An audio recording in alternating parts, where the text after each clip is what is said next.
10. Black musicians and performers who died live on stage. What if the final curtain didn't drop at the end of the show, but right in the middle of it? Imagine watching your favorite artist light up the stage, only to witness them take their last breath before your eyes. No warning, no encore, just silence. These aren't just tragic stories, they're chilling, unforgettable moments that shook the world of music. In this video, we uncover the shocking true tales of 10 Black performers who died live on stage. Before we dive in, hit that like button, subscribe to Legends of Black Excellence, and share your thoughts in the comments below. Papa Wemba. On April 24, 2016, the vibrant streets of Abidjan, Ivory Coast, pulsed with anticipation. The Festival des Musiques Urbaines d'Anoumabo Fi-Mua had drawn massive crowds eager to witness greatness. At the center of this electric atmosphere stood Jules Shungu Wembadio Pene-Kikumba, known to the world as Papa Wemba. Revered as the king of Congolese rumba and a founding father of world music, he was a towering cultural figure whose influence spanned continents and generations. At 66 years old, Wemba remained a commanding presence. Dressed in his signature Sapeur fashion sharp suits, bold accessories, and unapologetic elegance, he wasn't just a musician. He was a fashion icon and cultural ambassador. His music blended traditional Congolese rhythms with Afro-pop rock and soul, creating a sound that resonated far beyond the borders of the Democratic Republic of Congo. Hits like Show Me the Way and Yo Lele cemented his place as a global phenomenon. That evening in Abidjan, his performance was electric. Fans swayed to his rhythm, hypnotized by the passion and energy that had become his trademark. As he moved across the stage, pouring heart and soul into every note, few could have predicted the tragic turn about to unfold. Midway through the set, Papa Wemba suddenly staggered and collapsed.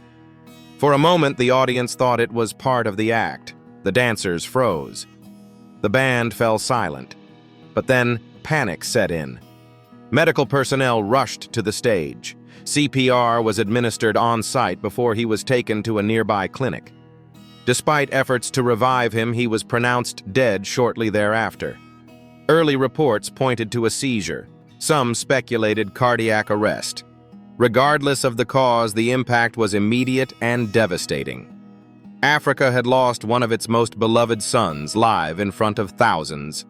His death wasn't just shocking, it was symbolic. He exited the world exactly where he had lived, in the spotlight, in his element, doing what he loved most. For his admirers, the grief was intensified by the surreal nature of witnessing such a moment firsthand. One instant they were dancing with a legend. The next they were mourning his sudden departure. Papa Wemba's legacy transcends music. He gave African youth a sense of pride in their identity, pioneered cross-cultural musical fusion, and became a beacon of style and resistance. His final bow on stage was not only a tragedy, it was the ultimate testament to a life dedicated to art, culture, and performance. Miriam Makeba. On November 9, 2008, the air in Castel Volturno, Italy was thick with purpose. Activists, writers, and music lovers had gathered for a concert in support of anti-mafia journalist Roberto Saviano, a man under constant police protection. But that night, the spotlight belonged to a woman whose voice had once shaken governments. Miriam Makeba, affectionately known to the world as Mama Africa. At 76 years old, her presence still radiated the same strength, grace, and defiance that had made her a global symbol of resistance and pride. Makeba was far more than a singer. Born in Johannesburg in 1932, she rose to international prominence in the 1950s with her stirring vocals and fearless commitment to social justice.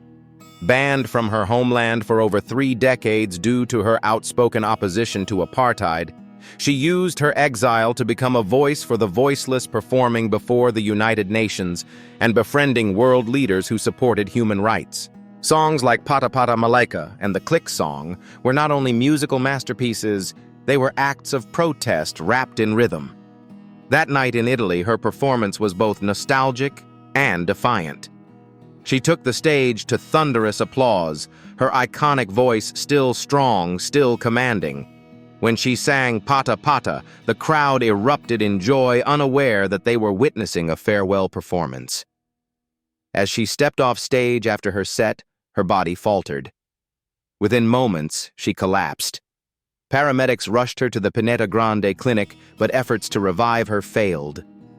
The official cause, a massive heart attack. The news stunned the world. Makeba had promised throughout her life that she would sing until the day I die, and in the most bittersweet way she fulfilled that vow. Her passing was devastating, but there was a haunting poetry in its timing. She died not in quiet retirement, but actively standing for justice, microphone in hand, on a foreign stage, still fighting for causes greater than herself. Her death was sudden, but her impact eternal. To those in attendance, the moment was surreal. One moment they were clapping for a living legend. The next, they were left in stunned silence. Miriam Makeba didn't simply perform, she educated, inspired, and ignited. Her final breath on stage was not just an ending, it was a powerful exclamation mark to a life of defiant brilliance. In dying as she lived, singing for truth, Mama Africa gave the world her most unforgettable encore. Fat Man Scoop. August 30, 2024 began like any other summer night at Hampton Town Center Park in Connecticut, a free outdoor concert, a lively crowd, and a headliner known for transforming any venue into a pulsing wave of energy. That headliner was none other than Isaac Freeman III, the booming voice behind the moniker Fat Man Scoop. At 53, he still carried the dynamite energy that made tracks like Be Faithful club anthems around the globe. With his raw, commanding shout and larger-than-life charisma, Scoop wasn't just a performer, he was the event. His collaborations with artists like Missy Elliott Sierra and Mariah Carey turned him into a fixture in both hip-hop and dance circles. As he worked the crowd that night, the atmosphere vibrated with joy. Chanting, call and response, dancing, laughing, everyone fed off his contagious hype. Then it happened. In the middle of his set, without warning, Fat Man Scoop stumbled. Some thought it was part of the show, but seconds later he collapsed hard. The music stopped. Screams rang out. Security rushed in.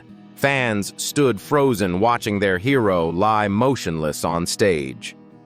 Emergency personnel arrived quickly, performing life-saving procedures before rushing him to a nearby hospital.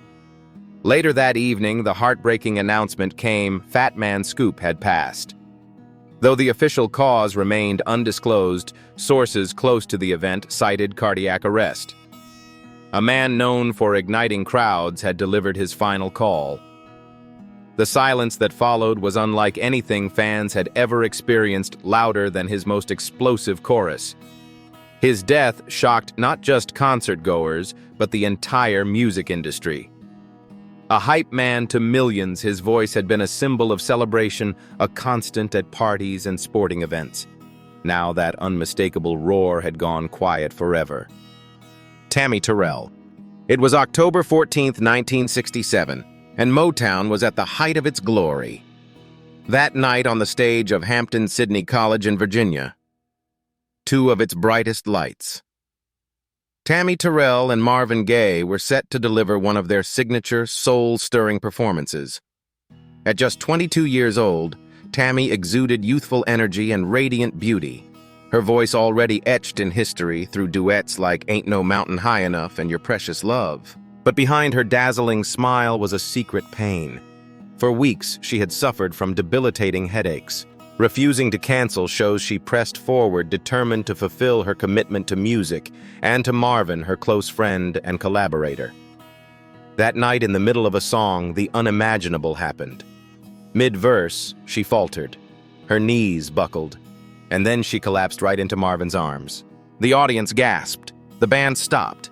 Panic replaced melody. Tommy was rushed backstage and later to the hospital, where doctors delivered devastating news: a malignant brain tumor. Though she underwent multiple surgeries, her health declined rapidly. Still, she fought, even returning to the studio for limited recording sessions with Marvin.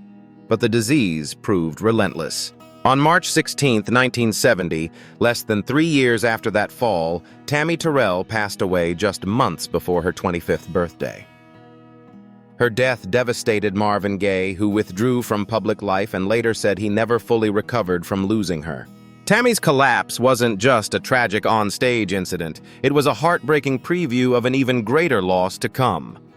Her legacy remains one of unfulfilled brilliance, a young woman whose voice symbolized joy, love, and soulful unity, but whose light was extinguished far too soon. Johnny "Guitar" Watson. On May 17, 1996, inside the Ocean Boulevard Club in Yokohama, Japan, an electric night of music unfolded as fans gathered to see one of funk and blues' most innovative legends, Johnny "Guitar" Watson.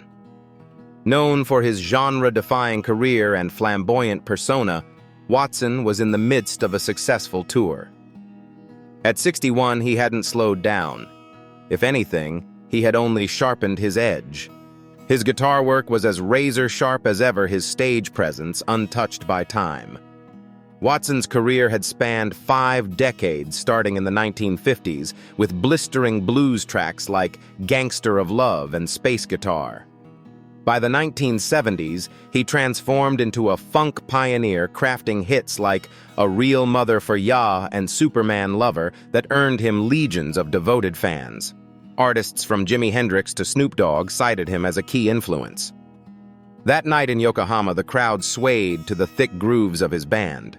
Watson, always stylish in colorful suits and wide-brimmed hats, was deep into a solo, his guitar wailing with emotion. It was classic Watson, raw, groovy, unapologetic. Then suddenly, mid-performance, he dropped to the floor. At first, many thought it was part of the act. He was known for dramatic flair. But as the music halted and the band rushed to his side, the mood shifted. Paramedics arrived quickly, but it was too late. Johnny had suffered a massive heart attack on stage, dying with his guitar still strapped around him. His death felt poetic, even cinematic. A showman until the very last second, Watson gave everything he had to the audience. There was no fade into obscurity, no quiet farewell. Just one last note, one last solo, and then silence. Toots, Washington. August 5, 1984 marked a special occasion for the city of New Orleans.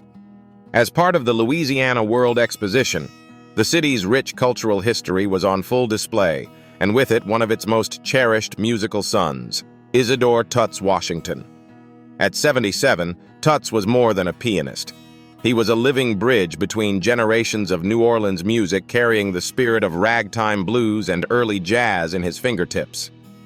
Unlike many performers of his caliber, Toots never chased mainstream fame. Instead, he became a hometown hero, mentoring younger musicians, preserving tradition, and performing in intimate venues that echoed with stories of the past. A teacher to Professor Longhair and a quiet force behind the scenes, his influence ran deep through the Crescent City's musical DNA. That afternoon, beneath the bright lights of the World's Fair, he sat at the piano with his trademark grace and humility. His set was a loving tribute to the music that shaped his life. Lush melodies laced with swing, gospel undertones, and blues textures only a New Orleans native could authentically deliver. Midway through his performance, while still seated at the piano, Toots suffered a heart attack. The keys went silent. In front of a stunned audience, the gentle master of melody had slipped away in the most poetic of circumstances, right in the middle of doing what he was born to do. Efforts to revive him were unsuccessful, and news quickly spread that the city had lost a treasured elder statesman of its sound. Toots Washington didn't just pass away on stage, he completed a lifelong conversation with the piano, offering one final soulful note before bowing out quietly. His death was not only a loss to New Orleans, but to American music history. Lil Hardin Armstrong. On August 27, 1971, the Chicago Civic Center Plaza hosted a deeply emotional tribute concert honoring Louis Satchmo Armstrong, who had passed away just weeks earlier. Among the performers stood a woman who had not only shared a stage with him, but had helped shape his rise to greatness, Lil Hardin Armstrong. At 73, Lil was far from just the ex-wife of a jazz icon. She was a formidable talent in her own right, a composer, pianist, arranger, and band leader who had carved her name into the foundation of American jazz.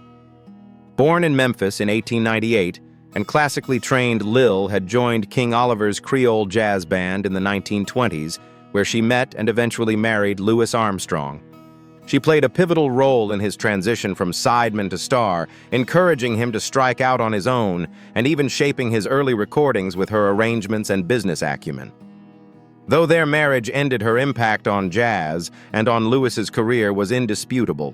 That day in Chicago, under the watchful eyes of a live television audience and hundreds in attendance, Lil sat at the piano to perform St. Louis Blues, a song rich with history and personal resonance.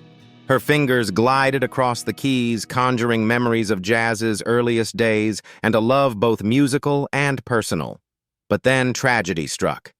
Mid-performance, Lil collapsed at the piano. She had suffered a massive heart attack, and though rushed to the hospital, she was pronounced dead within the hour.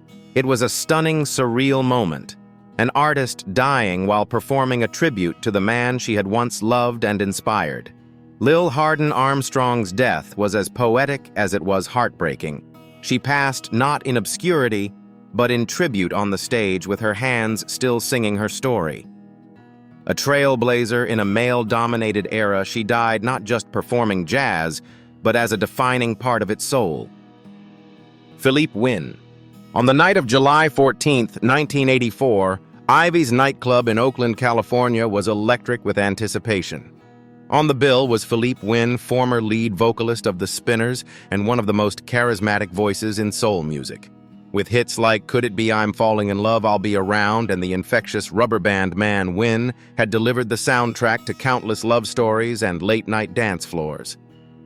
Though no longer fronting the Spinners, Wynne's solo career retained the dynamism and vocal agility that had made him famous. His performances were often described as sermon-like, equal parts revival and revelation. He didn't just sing songs. He embodied them, infusing each note with emotional fireworks. That evening, as the band grooved behind him and the crowd responded with cheers and swaying bodies, Wynne was in rare form. He reached the crescendo of a high note, pouring himself completely into the moment when, without warning, he collapsed on stage. The room fell instantly silent. Initially, some believed it was part of his energetic performance, but as seconds passed and he remained unresponsive, panic swept through the venue. Paramedics rushed to the scene, but nothing could be done. At just 43 years old, Philippe Wynne had suffered a massive heart attack right in the middle of a song. The loss stunned the soul music world. Wynne's artistry had always walked a tightrope between joy and transcendence. His final moments on stage captured both. He didn't fade away quietly, he burned bright, right until the very last breath. Philippe Wynne's death wasn't merely an end. It was a heart-wrenching punctuation to a voice that once seemed unstoppable. And in the silence that followed, fans across the world mourned not just a man, but a spirit that lifted every room it ever entered. Lee Morgan. On a snow-choked night in New York City, February 19, 1972, Sluggs's Saloon in the East Village was alive with the raw energy of live jazz. At the heart of the packed club stood Lee Morgan, a 33-year-old trumpeter whose meteoric rise and musical genius had made him a cornerstone of the hard bop movement. That night, Morgan was deep into a comeback. After battling heroin addiction in the late 60s, he had returned to form stronger, wiser, and creatively sharper than ever. From joining Dizzy Gillespie's big band at age 18 to his groundbreaking work with Art Blakey's Jazz Messengers, Morgan had long been recognized as a prodigy. His 1964 hit, The Sidewinder, crossed over into the mainstream, even appearing in a Chrysler commercial, a rare feat for a jazz instrumental. Critics lauded his phrasing, his tone, and his fiery improvisation. Fans adored his passion and intensity. But behind the brilliance was a complex personal life. His longtime partner, Helen Moore, had been instrumental in helping him get clean. Their relationship, however, was also marred by volatility and emotional strain. That night at Slugs, tensions boiled over into a public argument. Helen, reportedly distraught and angry, was escorted out of the club. Minutes later, she returned with a handgun. In front of stunned patrons and fellow musicians, she fired a single shot that struck Lee in the chest. Despite attempts to get him medical attention, snow and poor emergency response delayed the ambulance. He bled out on the floor of the venue. The jazz world was blindsided. A genius wasn't lost to drugs or illness, but to an act of intimate violence. Lee Morgan died as he lived in the thick of music, surrounded by saxophones, cymbals, and soul. His trumpet never sounded again, but his legacy only grew louder. Johnny Ace. It was December 25th, 1954, Christmas night in Houston, Texas. Inside the City Auditorium, 25-year-old R&B crooner Johnny Ace had just come off stage during a break between sets. A rising star with chart toppers like My Song, The Clock, and Pledging My Love, he had quickly become one of the most romantic and recognizable voices in early rhythm and blues. Born John Marshall Alexander Jr. Ace's smooth, mournful delivery made him a favorite among young lovers and late-night radio DJs alike. His songs spoke of yearning and heartbreak, and his fame was spreading fast across the South and beyond. Backstage, the mood was reportedly relaxed musicians, chatting friends, sharing laughs. Then came a moment of careless tragedy. According to eyewitness accounts, Ace was toying with a .22 caliber pistol, a weapon he often carried. Some say he was joking around, others claim he was playing Russian roulette. Regardless of intent, what happened next shocked everyone. With a smile, he reportedly said, "It's not loaded. Watch this." Then he raised the gun to his head and pulled the trigger. The single bullet fired instantly. In the blink of an eye, Johnny Ace was dead. Among the witnesses was blues legend Big Mama Thornton, who was devastated by the horrific accident. Word of the young singer's death spread rapidly, sending shockwaves through the music world. Fans who had come to celebrate the holiday left reeling from the loss of one of R&B's brightest rising talents. His death wasn't poetic or redemptive, it was brutally sudden and deeply senseless. A career just taking off was silenced forever, leaving only haunting melodies behind. Pledging My Love became a posthumous hit, its lyrics all the more tragic in light of how he died. Johnny Ace didn't die on stage, but he died in the shadow of one at the height of youth, with applause still ringing in the background. A fatal moment of recklessness stole from the world a voice that might have shaped the next era of soul. Jessie Mae Hemphill. On July 17, 2006, at the New Daisy Theater on Beale Street in Memphis, a tribute concert was in full swing to honor Mississippi Hill country blues legend Jessie Mae Hemphill. Though her health had declined in recent years, her influence loomed large.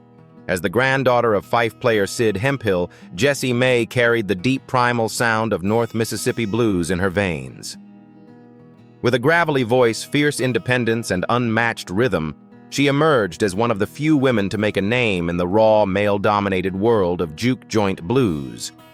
In the 1980s, she garnered international acclaim with albums like She-Wolf and Feelin' Good.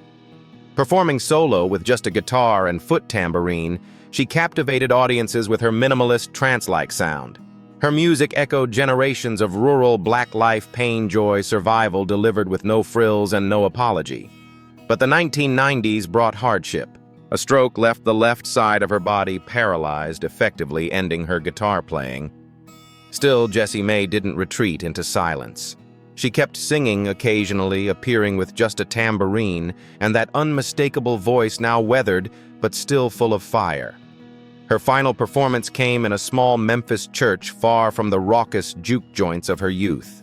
There, before a modest congregation, she sang one last gospel-infused blues song, a raw, spiritual offering that felt like both farewell and testimony. As she returned to her seat, a second more severe stroke struck. Though she didn't pass that day, she never recovered. Jessie Mae Hemphill died 5 days later on July 22, 2006, at the age of 71. Her death didn't come on a grand stage, but it came as she lived surrounded by music delivering truth with every note.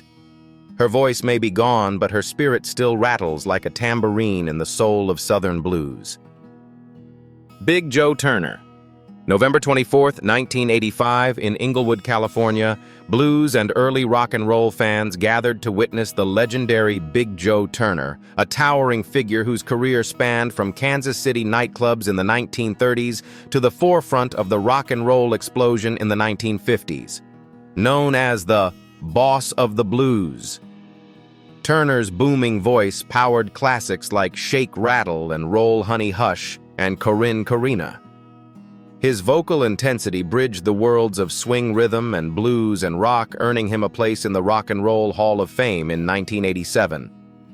By 1985, Turner was 74 years old, but his spirit hadn't aged a day.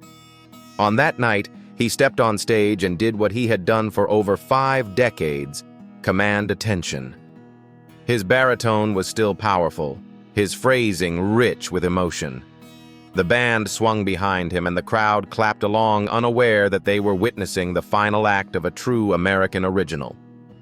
Mid-performance, something changed. Without warning, Turner collapsed. The audience gasped. Musicians froze. He was rushed to a local hospital, but doctors were unable to revive him. A heart attack had claimed the voice that once helped ignite a musical revolution. For fans and fellow artists, the news was devastating. Big Joe Turner hadn't faded from memory. He had remained active, vocal, and vibrant to the very end. His death on stage wasn't a coincidence. It was a culmination, a soul who had spent his life shouting the blues, choosing knowingly or not to make his exit with a mic in hand. Turner's final performance echoed the very essence of his legacy: bold, unapologetic, and deeply human. He left the world the way he lived in it, singing his truth so loudly it could never be ignored. Jackie Wilson. On September 29, 1975, at the Latin Casino in Cherry Hill, New Jersey, Jackie Wilson, nicknamed Mr. Excitement, took the stage with his usual fire. A dynamic showman with a 4-octave range, Wilson had revolutionized R&B in the 1950s and 60s with hits like Lonely Teardrops, Your Love Keeps Lifting Me Higher and Higher, and Reet Petite. His stage presence influenced generations of performers, including a young Michael Jackson, and his voice was nothing short of legendary, operatic in range, explosive in emotion. That night, he was part of Dick Clark's Good Old Rock and Roll Review, sharing the stage with fellow greats. As he launched into Lonely Teardrops, pouring his soul into every lyric, he suddenly collapsed mid-song. At first, many assumed it was part of his routine. Jackie was known for dramatic flair. But the truth was far more tragic.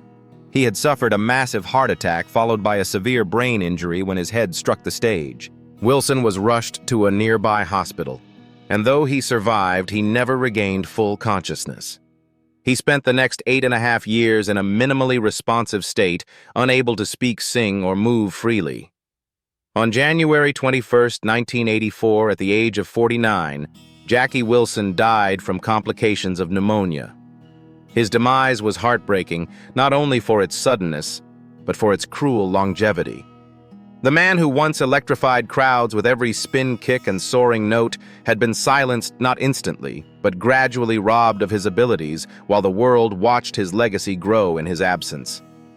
Wilson didn't simply collapse on stage. A part of black musical excellence crumbled with him that night, leaving behind a void no one else could quite fill. Wilson Pickett.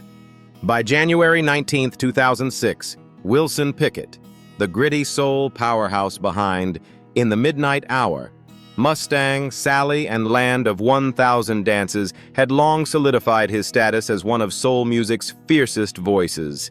Dubbed the Wicked Pickett for his raw vocal delivery and fiery stage persona, he helped shape the sound of the 60s and 70s, blending gospel roots with rock-infused rhythm and blues. At 64, Pickett was no longer the wild young star tearing up the stage in Detroit or Memphis, but his performances still packed a punch. That night in Reston, Virginia, he had just wrapped up what would become his final show. Though visibly fatigued, He had delivered a passionate set that left the audience buzzing. His voice, still raspy and urgent, carried the same conviction that had once earned him a place in the Rock and Roll Hall of Fame in 1991. As he stepped off stage, tragedy struck. Away from the spotlight, Pickett suffered a fatal heart attack. He was rushed to the hospital, but doctors could not save him. News of his death stunned the soul music community. Though not taken mid-song, the intensity of that final performance, his unwavering commitment to give fans everything he had, drained the last of his energy. His death was as raw and emotional as his music. Pickett didn't fade quietly into retirement. He left after doing what he had always done, giving everything to the audience. His voice, gritty, explosive, unmistakable, may have gone silent, but the echoes of "Na Na Na Na Na" still ring across generations. Wilson Pickett's exit reminded the world of the cost of greatness. Sometimes the stage takes more than applause. Sometimes it takes the very soul of the artist.